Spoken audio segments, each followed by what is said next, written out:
ስፔስ ይባል አው እንዴት ጉጉት የለም ቋንቋህን ማላሳደክ ወክላለሁ ብትለውንስ ባላሳደክ ከነጣን መስቀል ሲያይ እንደሚንጨረጨረው ሁሉ እነዚህም የአማራ ከተማ ሲያዩ ያንገፈግፋቸዋል፣ ጎርጎራን ሲያዩ ያጥወለውላቸዋል፣ እንጦጦ ሲወጡ ትንፋሽ ያጥራቸዋል፣ ሳይንስ ይርቃቸዋል፣ አዲያ ሙዚየም ሲገቡ ያስመልሳቸዋል፣ ቤተ መንግስቱን ሲያዩ ያቀሸልሻቸዋል። እኛ ኪስ አልገባም፣ የኔ ወንድም ወይም እኛ ቤት አልመጣም። ተላላኪዎች የላኳቸው ተላላኪ የሰማዩ ሰይጣን በእነሱ የሚቀና ይመስለኛል። ይህን ውበት ላይ ሆኖ የሚመለከት መሐንዲሱ ራሱ መሆኑስ እሱማ እኮ እስኪበቃን ተናገሩ። ደግሞ ኢትዮጵያ እዚህ መድረሷ እንኳን ምድር ላይ ሆነ ጠፈር ሄደህ ብታብራራው በቀላሉ የሚገባ ነው። ተአምር እኮ ነው። ሽልማቱ እኮ እንዲያውም ይመልሱት እየተባለ ነበር። ከችግሩ እኩል በረሃም እየተስፋፋ ነው። ሙድ ካስናል እንደ ሙዳችን የምናወራው እንደ ሙዳችን የምናወራው እንደ ዘመኑ እንደ ጊዜ የምናወራው ደማቅ ነበር። ቦልድ የሆኑት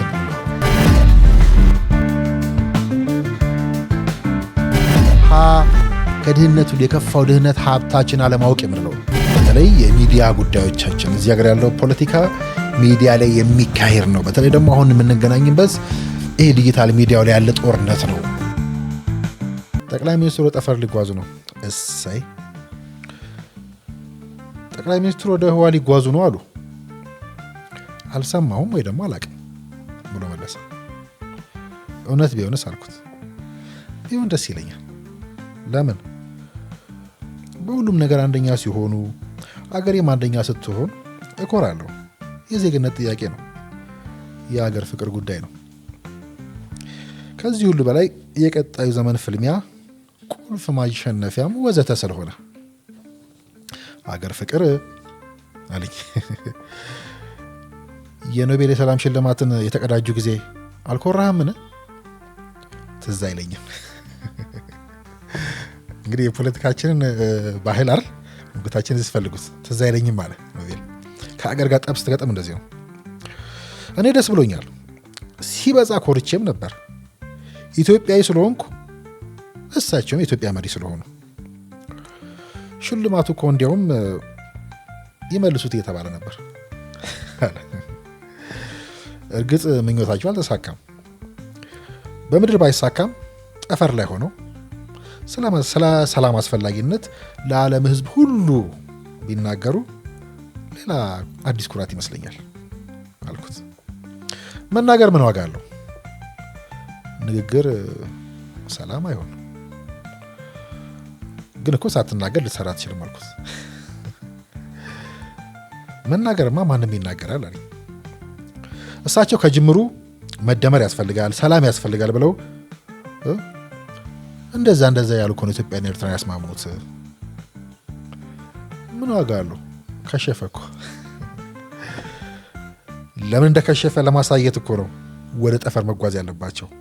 በኤርትራ ጀምረው ያቺውን የዘንባባ ዝንጣፊ እንደያዙ ወደ ሱዳን ዘለቁ፣ ደቡብ ሱዳን ገቡ፣ ሰሜኑን አስማሙ፣ ጅቡቲና ኤርትራን አቀራረቡ። የተቀራረቡትን እኮ ተለያዩ። ሌላ መልስ ሰጠ። መልስ አናጣመር። አዎ ተለያዩ። ጠቅላይ ሚኒስትሩ እንዳሰቡት ምስራቅ አፍሪካ ሰላም አላገኘችም። ሌላውም አፍሪካ በጦርነት፣ በግጭት፣ በመፈናቀል፣ በረሃብ፣ በስደት እየታመሰ ነው። ከአፍሪካ ውጭም መካከለኛው ምስራቅ በጦርነት እየተቃጠለ ነው። በየመን፣ በሊቢያ፣ በሶሪያ፣ በእስራኤል፣ በፍልስጤን፣ በዩክሬን ቅልጥ ያለ ጦርነት አለ አልኩት። እነዚህ ሁሉ ጦርነቶች እንዴት ይፈቱ ነው ጥያቄው አለ። እንዲፈቱ መጀመሪያ የሰላም ዋጋ አምኖ መቀበል ያስፈልጋል። የሰላምን ዋጋ አምኖ መቀበል ያስፈልጋል። ቀደም ሲል ነገር ይህ ነበር። ምኑን አለ? ለመስራት መጀመሪያ መናገር ያስፈልጋል። ጠቅላዩ ያኔ እንዳደረጉት ማለት ነው። እሱማ እኮ እስኪበቃን ተናገሩ እኮ አለ። መሬት ሆነው ነዋ። አልሰራም፣ ሰላም አልመጣም።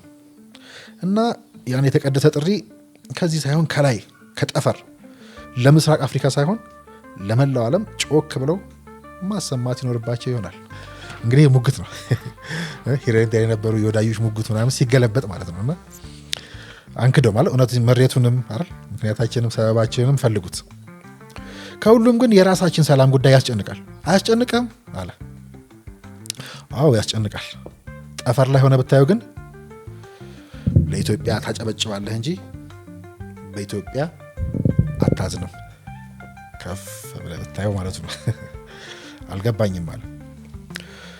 በሪፎርሙ ማግስት የነበረውን አገር አቀፍ ነውጥ በሶማሌ፣ በኦሮሚያ፣ በጉጂ፣ በወለጋ የነበረውን አስፈሪ ግርግር፣ የሰሜኑ ጦርነት፣ የየብሔሩ የጎበዝ አለቃ፣ የግብፅ፣ የሱዳን፣ የኤርትራ፣ የሶማሌ ዓለም አቀፉን የቅኝ ገዢዎች ህብረት፣ ዓለም አቀፉን የሚዲያ ወረራና ዘመቻ ለዚያ ሁሉ ዓመት ተቋቁማ እስካሁን ስታርግ መቆየቷ ወይም ደግሞ ኢትዮጵያ እዚህ መድረሷ እንኳን ምድር ላይ ሆነ ጠፈር ሄደህ ብታብራራው በቀላሉ የሚገባ ነው። ተአምር እኮ ነው። አንጨምበር እንጂ እዚህ ውስጥ ሬዚሊያንት ቅድም ያልኳቸው አይደል አንቺ ሀገር ውስጥ ሲባል ዲና የሚደረግም አይደለም። ለእኛ እንግዲህ እስካሁን አልታየንም ማለት እሱ አሁን መብቱ ነው። ለዚያ እኮ ነው ጠቅላይ ሚኒስትሩ ወደ ጠፈር መሄድ ያለባቸው። እዚያ ሄደው ሁሉንም ብጥር አድርገው ካላሳዩን እንኳን ዓለም ኢትዮጵያውያንም ላይታያቸው ይችላል ብዬ እሰጋለሁ። ሰላሙ ሲጠፋ ምርትም እየቀነሰ ነው፣ ድህነቱም እየጨመረ ነው አለ። በኢትዮጵያ ግን ምርት እየጨመረ ነው፣ ድህነት እየቀነሰ ነው። ስንዴው፣ ቡናው፣ ማሩ፣ አቮካዶ፣ ሲሚንቶ፣ ኤነርጂው፣ አጠቃላይ ምርታችን በጥቂት ዓመታት እድሜ ውስጥ በእጥፍ አድጓል። እኛ ኪስ አልገባም፣ የኔ ወንድም ወይም እኛ ቤት አልመጣም አለ። ለዚህ እኮ ነው ጠቅላይ ወደ ህዋ መሄድ ያለባቸው። እዚህ አንዱ ፕላኔት ወይም ኮከብ ላይ ቁጭ ብለው ኮምፒውተራቸውን ገልጠው በፓወርፖይንት እነማን ኢትዮጵያን በጦርነት እንደገጠሙ፣ እነ ግብፅ፣ እነ ኤርትራ፣ እነ ሱዳን እየተሽለከለኩ ምን እንደሚሰሩ፣ ባንዳዎች እንዴት እንደሚያገለግሏቸው ስክሪኑ ላይ ትዕይንቱን ቁልጭ አድርገው አሳይተው ይህን ሁሉ አልፋ ኢትዮጵያ ያሳደገችውን ምርት ያሳካችውን እርምጃ ቁልቁል ለዓለም ካላሳዩ የሚገባን አይመስለኝም አልኩ። ከችግሩ እኩል በረሃም እየተስፋፋ ነው። ልብ ብለሃል ብሎ ቀጠለ። በረሃ ሲስፋፋ አካባቢ አየሩ ሲበላሽ ይታየናል። ኢትዮጵያ ችግሩን ለማቃለል ቢሊዮኖችን ዛፎች ችግኝ ተክላ ልምዷን ለአፍሪካን ብቻ ሳይሆን ለአረቡም፣ ለአይሁዱም፣ ለሙስሊሙም፣ ለክርስቲያኑም አካፍላ ለመላው የሰው ዘር ውለታ ማዋሏን ግን ማየት ይሳነናል። እኛው ራሳችን ጠፈር ላይ ሆኖ ቢነግሩን ግን ማየትም መስማትም እንችል ይሆናል አልኩት። ተቃውሞም በጣም በዛ። በፀጉራችን ልክ ሆነ። ምን ይሻላል? ይህን ጥያቄ ለመመለስ የግድ ሰማይ ላይ መውጣት ያስፈልጋል። ምን ማለት ነው አለ። የስፔሱን ጉዳይ ከአረንጓዴ አሻራ ከአረንጓዴ ልማት ጋር ሁሉ ነጥላችሁ እንዳታዩት። እኛስ ደግሞ እኛ ጎበዛዝቶቹ ምርጥ ታጋዮች ጠቅላይ ሚኒስትሩ ለመታገል አረንጓዴ አሻራን፣ ችግኙን፣ ዛፉን፣ የተቀደሰውን ሀሳብ መጽሐፍ ቅዱሱን ጭምር የታገልን ጉዶች ነን። እንቀጥል። አዎ ተቃውሞ በዝቷል። የበዛው ግን በዓለም ላይ የትም ታይቶ የማያውቅ ተዋጊና ተቃውሞ ስለሆነ ነው። አሁን ያልኩትን ይገልጻል ማለት ነው። የትም አይተናቸው የማናቃቸው አይነት ተቃውሞች ስለሆኑ ተቃውሞቻችን ራሱ ስፔስ ሲባል እንዴት ጉጉት የለም፣ ናሽናል ፊሊንግ ብሔራዊ ኩራት የለም። ድንቁርና አንጠልጥለህ ትወጣለህ፣ በቃ ትተነትናለህ። አልገባህም? 1-0 ባንተ በሰፈር ባልገባ በልኩ ባላወቅኩ ባንተ በምትነግድበት የብሔር ቋንቋ ልትመዘን ልትተነትን ትሞክራለህ ማለት ነው።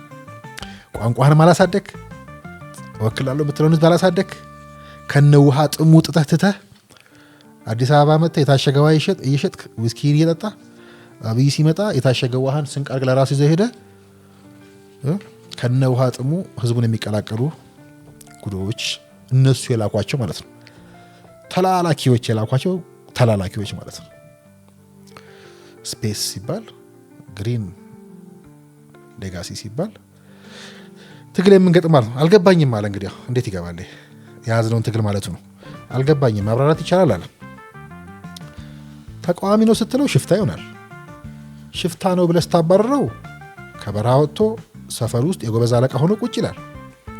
ጎበዝ አለቃ ሆኖ እንደ ተራ ሌባ ይሰርቃል፣ ዜጎችን ያፍናል፣ መንገደኛ ይገድላል፣ ሲቪሎችን ይረሽናል፣ ሰው ይነግዳል፣ ወርቅ ይነግዳል፣ ሸቀጥ ያከፋፍላል። ኢትዮጵያን የገጠማት እንዲህ አይነት ታይቶ የማይታወቅ አስገራሚ ተቃዋሚ ነው። ሀሳብንም ሀገሩንም ዘመኑንም ዘመናዊነትንም የጠላ ማለት ነው። በዚህ አልስማማም፣ ይቅርታ አድርግልኛል። ዓለምም እኮ አይስማማም። ምናልባት ህዋ ላይ ሲነገር የጨፈጨፉት ህዝብ፣ የዘረፉት ወርቅ፣ ድንበር ያሻገሩት ሳፋየር፣ ያወደሙት ሀገር እንደ ጨረቃ ሰማዩ ላይ ቦግ ብሎ ሲታይ እውነቱ ይገባቸው ይሆናል። እና ጠቅላዩ የግድ ይሄዱ ነው የምለው ወደ ስፔስ ሊነግሩን ሲሄዱ ግን ይሄን የሚያስንቀው ሀብት እዛም አለ ማለት ነው። ስለዚህ እንጸልያለን ማለት ነው እንሄዱ። ሌላ ወጪ ለብልጭልጭ ጠፈር አፈሰሱ እያሉ ይጮሁባቸዋል። የሚሰራ አይመስለኝም። ሰዎቹ የጨለማ ሰዎች ስለሆኑ ብርሃን አይወዱም። እነሱ ከጨለማ መውጣት ተስኗቸው ህዝብም በረከሰ መንገድ በፈራረሱ ቤቶች ውስጥ ጥቀርሻ በበላው የጭቃ ቤት በቆሻሻ በክፉ ሽታ ተውጦ እዚያው ጨለማ ውስጥ እንዲኖር አብዝተው ይጸልያሉ፣ ይፈልጋሉ። ሰይጣን መስቀል ሲያይ እንደሚንጨረጨረው ሁሉ እነዚህም የአማረ ከተማ ሲያዩ ያንገፈግፋቸዋል፣ ጎርጎራን ሲያዩ ያጥወለውላቸዋል፣ እንጦጦ ሲወጡ ትንፋሽ ያጥራቸዋል፣ ሳይንስ ይርቃቸዋል፣ አዳም ሙዚየም ሲገቡ ያስመልሳቸዋል፣ ቤተ መንግስቱን ሲያዩ ያቀሽልሻቸዋል። እና ጠቅላዩ ጨረቃ ላይ ሆነው ጨበራ ጭርጭራን ያሳዩናል ነው የምትለኝ? ምን እሱ ብቻ የተጠናቀቁና ኢትዮጵያን የለወጡ ሜጋ ፕሮጀክቶችን እሺ እነሱን እንርሳቸው። ኮሪደር ልማት ብቻ በ60 የኢትዮጵያ ከተሞች ተሰርቶ ተጠናቋል። የአዲስ አበባ መስካሪ ያስፈልገውም። ኢትዮጵያን ራሷን ለውጧታል። ከሐረር እስከ ሐዋሳ፣ ከጎንደር እስከ ባህር ዳር፣ ከአርባ ምንጭ እስከ ጅማ፣ ከደብረ ማርቆስ እስከ ደሴ፣ ከኮምቦልቻ እስከ መቀሌ፣ ከሆሳና እስከ ወልቂጤ፣ ከአዳማ እስከ ጅጅጋ እንደ አዲስ የተሰሩትን ከተሞች ጠፈር ላይ ሆኖ እንደ መመልከት የሚያስደስት ነገር ምን አለ? ሰዎቹ ግን ጥቅም የለውም ነው የሚሉት። ሰምተኛል አለ። የሰማዩ ሰይጣን በእነሱ የሚቀና ይመስለኛል። ይህን ውበት ላይ ሆኖ የሚመለከት መሐንዲሱ ራሱ መሆኑስ ጉዞውን የበለጠ እንድትናፍቅ አያደርግህም? መሐንዲሱ መሆኑ። ጉዞ እኮ ገና አልተረጋገጠም አለ። ጉዞአችን የሚያስናፍቀኝ ሌላው ነገር ምን እንደሆነ ታውቃለህ? አልነገርከኝም አለ። ሰውየው እንደምታውቀው መንፈሳዊ ሰው ናቸው። ከባለቤታቸው ጭምር ንግግራቸውን እንኳን የሚደመድሙት ፈጣሪ ኢትዮጵያና ሕዝቦቿን ይባርክ እያሉ ነው። የእግዚአብሔር ሰው ናቸው እያልኩ ነው። ለኢትዮጵያም ለሕዝቧም ይጸልያሉ ማለት ነው። የሚጸልዩት ግን እዚህ መሬት ሆነው በእኛ በሰዎች ተከበው ነው የሚጸልዩት። የጠንከሎኞችን ሴራ እያዩ ነው። የድሆችን ለቅሶ እየሰሙ ነው። ጥይት በጆሮአቸው እያፏጨባቸው ነው። ወጣቱ ስራ አጣሁ እያለ ሲያጉረመርም እየሰሙ ነው። ባለሙያው ደሞዝ ይጨመርልን እያለ ሲያድምም እያዩ ነው። ሲዳማም እየቆሸሹ ነው። ለሀገራቸውና ለሕዝባቸው የሚጸልዩት በዚህ ሁኔታ ውስጥ ነው።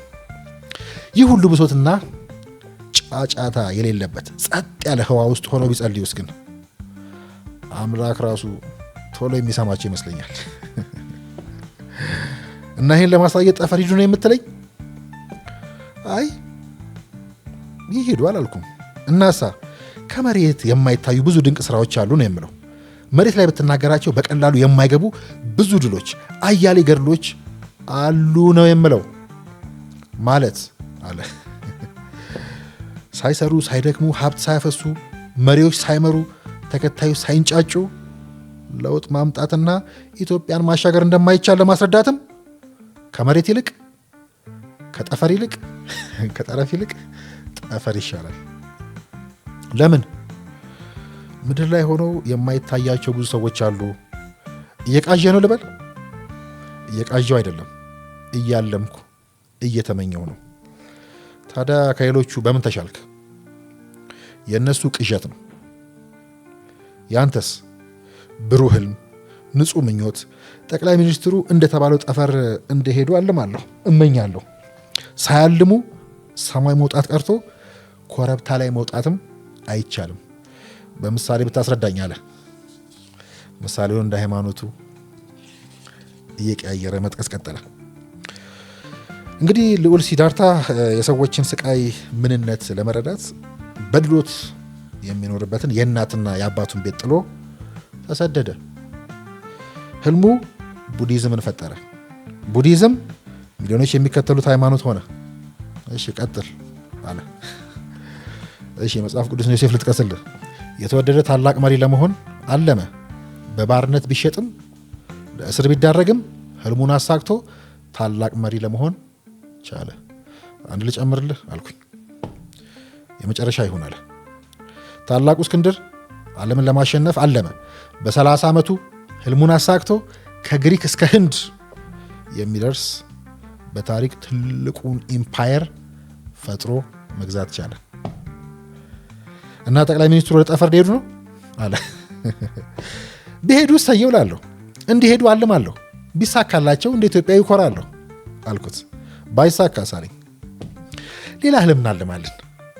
ይቅናችሁ፣ አሜን ብለን ተለያየን። ሙድካስት ነው እንደ ሙዳችን የምናወራው አለ። እንደ ሙዳችን የምናወራው እንደ ዘመኑ እንደ ጊዜ የምናወራው ደማቅ ነበር። ቦልድ የሆኑት